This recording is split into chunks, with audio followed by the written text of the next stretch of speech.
So hello everyone. My presentation will be about the modulator that generates the carrier signal 225 kHz, on which the time signal is superimposed in the form of phase modulation. So my name is Aleksander Lisowiec. I'm from Radio Research Institute. Probably not everybody knows that this is the institute when the first television broadcast in Poland was transmitted. I don't know, 1950 something.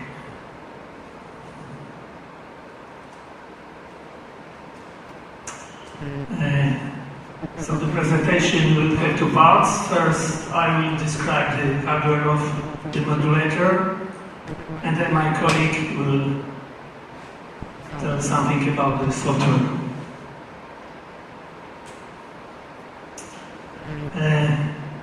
So the carrier signal is generated according to the formula presented on this slide. The phase of the sinusoidal signal is changed with the frequency of 7.2 MHz. This is the frequency that is the frequency of 225 kHz signal multiplied by 32. So this phase function is the address of the lookup table, and from this lookup table we get the samples of the sinusoidal signal.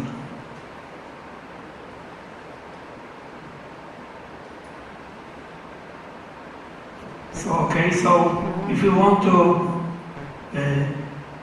superimpose additional phase change on the signal, so we have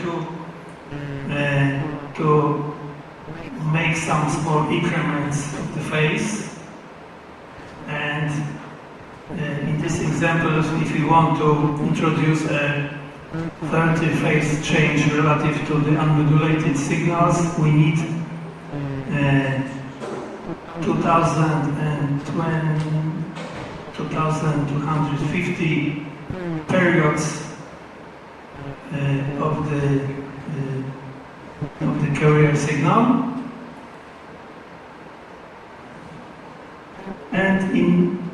and additionally we have to divide this time into hours periods, and to introduce this each time the very small increase in phase. And all this is calculated numerically by the FPGA circuit. So in this slide we can see a block diagram of the modulator. It consists of two sum modules. One is sum 1 and one is sum 2, and central module. So the philosophy to make this system redundant was, I would say, different from the usual philosophy when we have some central microprocessor system that just supervises and controls which system is active.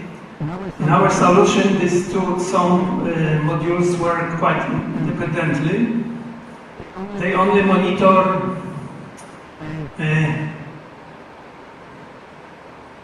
some signals in central module. Okay, so in this slide we see the multiplexers that just choose which signal is going to the output.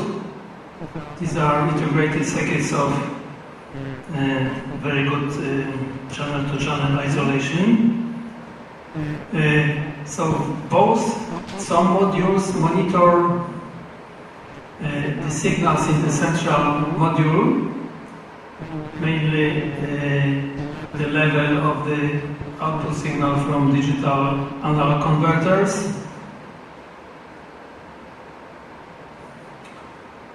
They also monitor the control signals of the output multiplexer, and based on this, they decide which module is the active one, which transmits this signal to the output.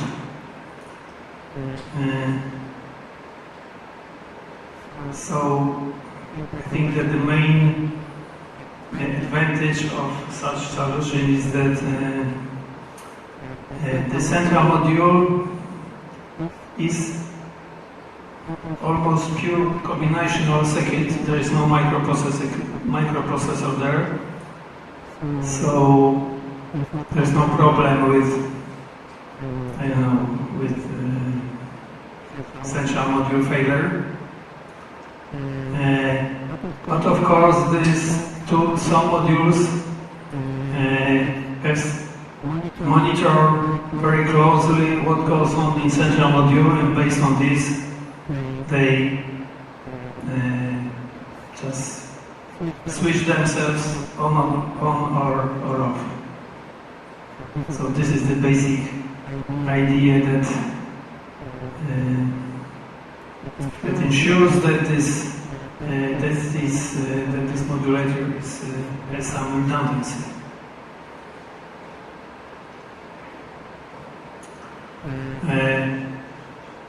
The circuitry of the central module maybe it's not very complicated, but in reality these blocks that are rows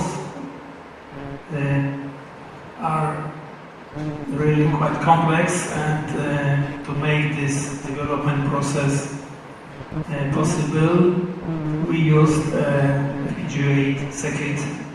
So during the development time, we could reconfigure the circuit and introduce changes.